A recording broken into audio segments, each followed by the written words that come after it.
Ya estamos de regreso aquí en Historias de Negocios.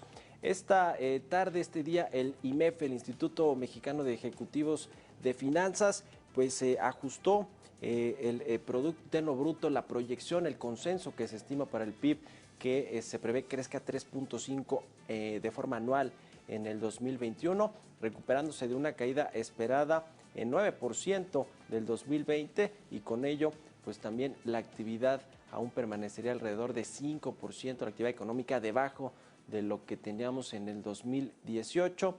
Ante la coyuntura actual podría esperarse todavía cierta debilidad en la primera mitad del año, toda vez que por lo menos pues hasta ahora hay 10 entidades federativas que están en semáforo rojo, y por lo tanto pues muchas de las actividades consideradas pues no esenciales no pueden generar actividad económica. Para platicar de pues este reporte, consenso de los analistas del Producto Interno Bruto para este año, saludo con mucho gusto al maestro Ángel García Lascurain.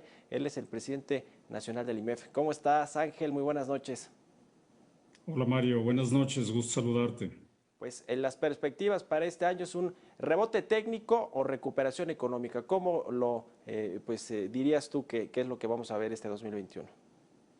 Sí, efectivamente, como bien comentas, estamos estimando un crecimiento de 3.5% este año. Yo le llamaría más reactivación que recuperación. Lo que estamos viendo es la reanudación de actividades. Todavía durante el primer semestre esta reactivación será más débil por las restricciones que persisten de la pandemia. Sin embargo, pensamos que se acelerará en el segundo semestre cuando una proporción mayor de la población ya esté vacunada. Y dentro de los componentes principales que estimularán esa reactivación estaría principalmente la demanda externa, las exportaciones y los sectores que están vinculados con las cadenas productivas internacionales, principalmente vinculados con la recuperación de Estados Unidos, que sí será mucho más acelerada y sólida que en el caso de México. Uh-huh. ¿Qué pasa con el sector servicios? Ayer se se presentó un plan para reactivar el mercado interno, que creo que es lo que más nos urge aquí en México. El sector exportador pues es un motor que ahí va y que se alimenta de la demanda de Estados Unidos, sobre todo de conforme va creciendo la economía estadounidense. Pero en el mercado interno, ¿qué hay que hacer? El sector servicios es el que está de capa caída y es el que representa, no sé, tú tendrás el dato mejor, casi 70% de la actividad económica o del PIB de México. ¿Cómo reactivar este mercado interno, Ángel? Así es, el sector servicios depende mucho más de la demanda interna, como bien lo comentas. Es un sector que está fuertemente influenciado por la presencia de pequeñas y medianas empresas, que son las que se han visto mucho más afectadas durante la pandemia. Recordarás, el INEGI dio a conocer hace algunas semanas que poco más de 1 millón de unidades económicas en México cerraron de manera definitiva a lo largo del 2020, producto de la pandemia. Y bueno, eso implicaba una reducción en general de la demanda, una reducción también del consumo por el impacto que esto ha tenido en el empleo, y el sector servicios se ha visto afectado de manera pues, mucho más clara y evidente que en el caso del sector manufacturas o vinculado a la industria, principalmente a la exportación. Nosotros estamos viendo varios temas que van a ser cruciales este año para impulsar una recuperación más clara, más sólida y más rápida. El principal y el más evidente es el resultado que tenga la campaña de vacunación. En la medida en que se alcance una vacunación amplia en México, casi universal, bueno, pues esto facilitará una reactivación mucho más acelerada de la economía en su conjunto. Pero hay otros elementos que también vemos que van a estar presentes este año, y uno de ellos que es fundamental es la certidumbre para generar condiciones de inversión propicias para proyectos de inversión. Desde el año 2019 hemos visto un retroceso importante en la inversión privada, Sí. ante el ambiente general de incertidumbre que priva para los proyectos de las empresas, y pensamos que se necesita urgentemente de medidas claras, de medidas suficientes, pues para detonar proyectos de inversión que tengan alto impacto en la generación de empleo y en la recuperación de la demanda. Y hay otros factores también importantes de tipo político que estarán presentes este año: el proceso electoral, la discusión de los organismos autónomos, entre otros, ¿no? Sí.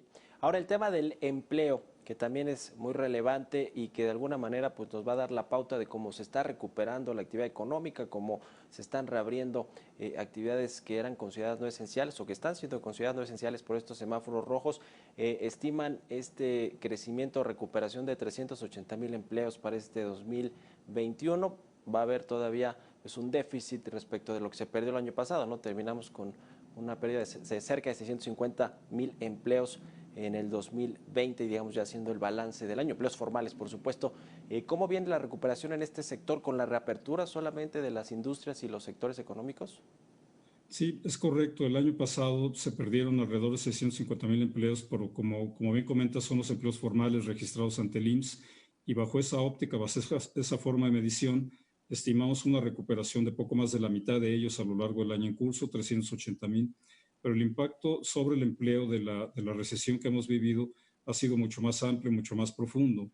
Si se considera la economía informal, si se consideran las unidades económicas que no están vinculadas con el IMSS, la pérdida de empleos ha sido mucho más elevada.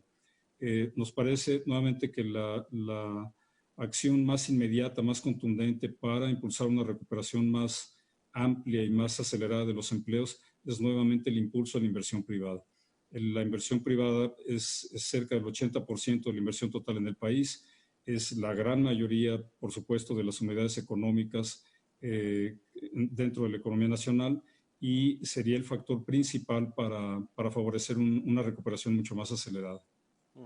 ¿Cómo ves? Va arrancando el año, por supuesto, y ya hay un paquete económico, un presupuesto, una ley de ingresos que en teoría, bueno, pues tendría que cumplirse y si no, se tendrán que hacer los ajustes necesarios. ¿Tú crees que tomando en cuenta cómo viene este primer trimestre o quizá esta primera mitad del año, con una recuperación, una reactivación más lenta de la prevista, se tendrá que ajustar eventualmente el paquete económico? Sí, nosotros pensamos que el paquete económico se diseñó sobre algunos supuestos optimistas. El tema de la estabilidad de las finanzas públicas es algo que nos ha venido preocupando ya por un tiempo. Nosotros desde el IMED reconocemos la importancia de promover la solidez de las finanzas públicas, son un componente central de la estabilidad macroeconómica y especialmente en un contexto de economía deprimido, de bajo crecimiento como la que hemos vivido desde el año pasado.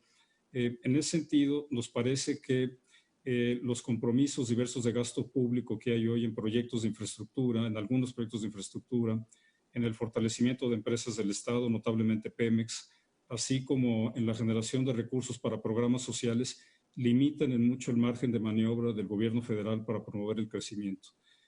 Por otro lado, el gasto público se ha venido financiando en buena medida por fuentes de recursos que no son recurrentes. El uso de recursos de fideicomisos, la utilización de fondos de estabilidad presupuestaria que se habían acumulado en años anteriores.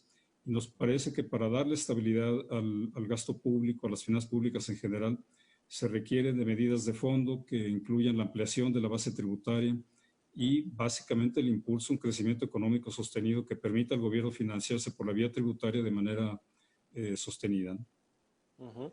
Finalmente, Ángel, en un minutito antes de irnos a la pausa, hoy tomó protesta Joe Biden como nuevo presidente de los Estados Unidos. Parece que la relación con el presidente López Obrador, de entrada, pues es un tanto fría, no sé si sea bala, pero no parece ser del todo buena. Y hay problemas ahí con el tema del sector energético, con las políticas que se están ejecutando aquí en México. ¿Cómo crees que va a ser la relación, no solo en términos de comercio bilateral, sino en términos de inversión privada, de inversión extranjera de Estados Unidos en México? Bueno, la recuperación de la economía americana, donde se han implementado distintos apoyos de tipo fiscal, transferencias directas a empresas, a familias, están impulsando un avance importante, una recuperación mucho más expedita y México se va a ver beneficiado de eso a partir de aquellos sectores que están vinculados con cadenas de fabricación, de proveeduría de Norteamérica, como comentábamos antes, principalmente industria manufacturera. Sin embargo, nos preocupa ver señales de que podría haber un enfriamiento en la relación. Nos parece que la vinculación económica con Estados Unidos, que es nuestro principal socio comercial, el principal inversionista, es estratégica para México y debería preservarse al margen de consideraciones políticas, por supuesto en un marco general de respeto, de autonomía, pero debe protegerse la relación económica con Estados Unidos. Y hay varios temas ahí sobre la mesa, el sector energético, proyectos específicos que se han cancelado en el pasado. Sí. Recordemos el caso Constellation Brands y otros ejemplos que, bueno, nos hacen ver que hay riesgos para la preservación de esta relación de manera positiva como nos gustaría verla. Pues ahí está, te agradezco mucho que nos hayas compartido esta información. Ángel García Lascurain, presidente nacional del IMEF. Gracias y muy buenas noches. Con todo gusto, Mario. Buenas noches. Hasta luego. Vamos a hacer una pausa y ya volvemos aquí a Historias de Negocios.